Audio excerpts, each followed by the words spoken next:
Buenas tardes. Nuevamente nos encontramos hoy 4 de junio, este mes nuevo, para poder abordar un tema sumamente discutible, pero creo que se viste un interés particular. Me refiero a la interpretación. Interpretar.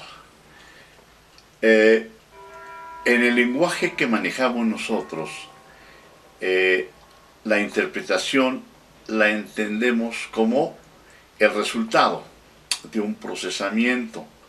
Es decir, en primer término, tenemos la percepción. Luego vendría esa fase que llamamos procesamiento, cuyo efecto va a ser precisamente la interpretación. Interpretar entonces significa saber, valga la expresión, de qué se trata.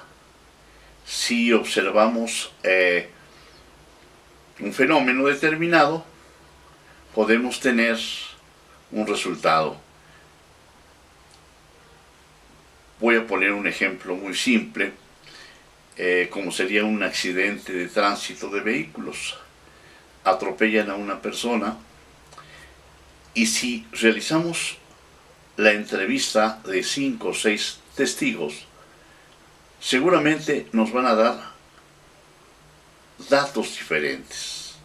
Alguien va a decir que quien atropelló a la persona venía en un carro pequeño, de color azul. Alguien va a decir que no era azul, que era gris, y que no era pequeño, que era grande. Porque debo aclarar que el carro se dio a la fuga. Otro va a decir que el carro venía no muy fuerte, a poca velocidad. Alguien va a decir que venía a una velocidad tremenda. ¿Quién manejaba? Un hombre. Alguien va a decir, no, era una mujer, etc. El fenómeno es el mismo. ¿Qué sucedió? En realidad nunca vamos a saber si el conductor tuvo o no tuvo la culpa, si se atravesó intempestivamente la persona, etc. Es un ejemplo, pero vamos a ver ahora la interpretación en la comunicación. Acabo de mencionar un ejemplo visual. Vemos algo, lo procesamos. Resultado, interpretación. Oímos algo, ¿cómo lo oímos? ¿Cómo percibimos las palabras que nos dijeron? En este caso voy a poner el ejemplo del matrimonio.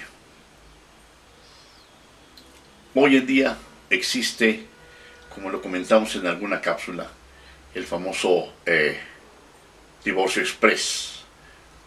En el Estado de México se llama divorcio incausado, es decir, basta con que una persona quiera divorciarse para que se logre el divorcio. Pero a lo que voy no es al divorcio, sino al matrimonio y a la causa o a las causas de ese divorcio, que son múltiples. Pero una de esas múltiples causas es precisamente la mala comunicación. Todos diríamos que esa comunicación pues es entre el transmisor y el receptor. Es decir, para que haya una buena comunicación tiene que haber un mensaje que sea lo suficientemente claro para que lo capte la otra persona. Así se entiende de manera muy simple, muy sencilla. Sin embargo, si se dan cuenta, no es tan simple. Hablar de una pareja es hablar de dos personas diferentes, con códigos distintos, quizás con educación diferente, en fin, muchas cosas que quizás en un momento dado puedan chocar. Entonces yo pienso que la comunicación primera no es con otra persona, sino conmigo mismo. Si yo me comunico bien conmigo mismo, voy a entender primero cuál es la imagen que tengo, qué es lo que quiero decir, bajo qué circunstancias me voy a comunicar con la otra persona. Una vez que tengo clara esa imagen y la puedo transmitir de manera fidedigna a la palabra y llega hacia el receptor, ahora sí podemos hablar de este. Es decir, ¿qué tanta atención está prestando el receptor a mi mensaje? Por otra parte, ¿qué tanta disposición hay en ese receptor de escuchar mi mensaje? Y, finalmente, ¿en qué nivel, perdón la expresión, de salud mental se encuentra ese receptor? ¿Bajo qué circunstancias? ¿Está enojado? ¿Está triste? ¿Está preocupado? ¿Trae ideas en la cabeza? Etcétera. Imagínense ustedes entonces que esa comunicación que va a provocar una interpretación, si no se hace de manera fidedigna, y esto, hablamos de pareja, se realiza de manera cotidiana, ¿qué va a suceder?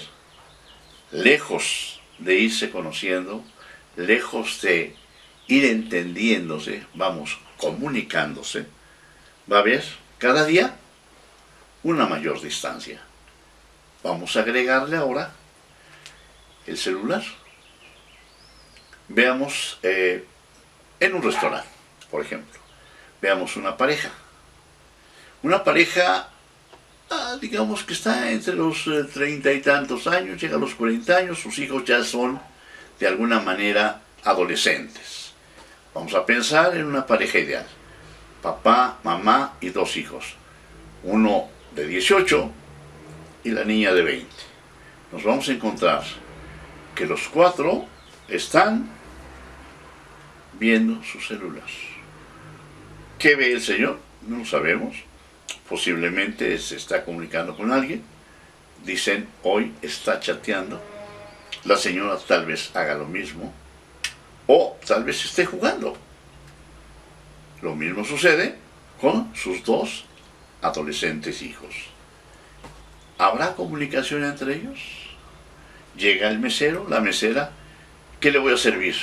Te hablan, perdón, sí, permíteme, ahorita. Y lejos de ver la carta, siguen con su teléfono. Finalmente les sirven su comida, pero ¿qué tanto ponen atención a sus alimentos? ¿Podrá haber atención entre ellos? ¿Podrá haber comunicación? La comunicación es nula, no existe. ¿Por qué? La comunicación es con su aparato. Un ejemplo muy simple que pongo, pero veamos la comunicación que hay ahora ya entre cónyuges. De tal suerte que después de 1 año, de 2 años, terminan repudiándose. Porque es más fácil estar con el celular o con su computadora o en su trabajo con las múltiples ocupaciones que se tienen que estar comunicándose y comunicándose bien, ya sea la mujer con el hombre o el hombre con la mujer. Veamos ahora nuestra legislación. ¿Qué sucede con un ideal de legislación en un pueblo, en una nación? Captar cuáles son los fenómenos sociales, cuál es esa realidad. Estamos hablando quizás de violencia familiar, estamos hablando de violencia en la calle, estamos hablando de inseguridad pública, etc. Si tenemos claros esos fenómenos y el derecho tiene como finalidad regularlos, entonces el legislador tendrá una apreciación de cuál es el problema existente y la legislación nos va a permitir regular hasta cierto punto. No va a resolver una legislación una problemática. Pensemos en algo que ya también habíamos comentado. Las cárceles. Las cárceles están llenas. ¿Qué digo llenas? Sobresaturadas de gente. ¿Qué tiene que ver esto con la inseguridad? ¿Qué tiene que ver con la legislación? Primero, creo yo que los familiares, sobre todo los hijos de los que están privados de libertad, que normalmente consideran que están ilegalmente o injustamente en la cárcel, van a sentir un odio ¿hacia quién? Hacia la sociedad. Es un rencor social y no buscan quién se las hizo, sino quién se las pague. Por otra parte, la gente que sale finalmente después de haber compurgado su condena, pregunto, ¿a dónde va a trabajar? Es más fácil que se una a una bandita o a una banda o a una organización, porque nadie le va a dar trabajo. Normalmente también cuando sale, pues ya sus hijos ya ni lo conocen.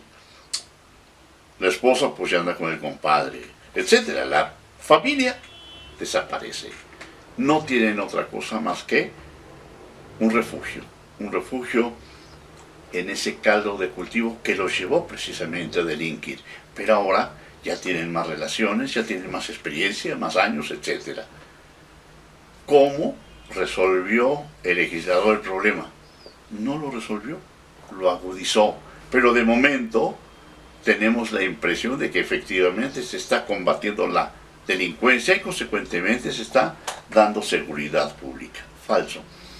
Las penas que se aplican actualmente son penas muy largas. Pero el problema no es ese. Si el problema es cambiar la conducta del individuo, tiene que tomarse medidas no de cantidad, sino de calidad. Yo pienso que una pena de un año, no de 20, 30 o 70, un año es una eternidad. Claro, no como están actualmente. Tienen su equipo de fútbol, de teatro, su televisión, su visita conyugal. Pues es una especie de paseo, una especie de cambio de hábitat nada más. Claro, la prisión tensa, provoca problemas, pero el ser humano es 100% adaptable. Va a tener la oportunidad de convivir con delincuentes como él. El problema radica precisamente en que no llegamos a satisfacer los requerimientos sociales. ¿Cuáles son esos requerimientos sociales? Dijimos, la readaptación, que es un error hablar de readaptación. Yo diría, a conducir al individuo por el camino recto, enderezar esos cables que están chuecos, esa conducta desviada, repito, enderezarla. ¿Cómo?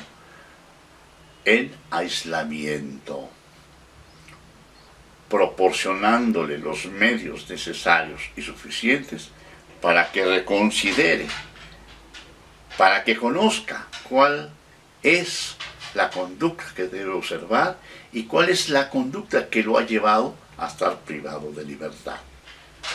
Insisto, esto debe analizarse con mucho detenimiento, pero volvemos al caso de interpretación, de resolución de problemas. La interpretación, por otro lado, podemos llevarla al ámbito de lo que llamamos, y hemos comentado también, la felicidad. ¿Qué tanto tenemos nosotros conciencia de lo que nos rodea? ¿Cómo lo sentimos? ¿Cómo lo interpretamos? ¿Cómo lo valoramos? ¿Cómo nos valoramos a nosotros mismos? Y esto es el tema que abordaremos en la próxima cápsula. Se llama sensibilización. Pero por hoy, aquí vamos a dejarla y les deseo una estupenda semana, que sería prácticamente la primera semana de junio. Que Dios los siga bendiciendo y muchas gracias por su atención.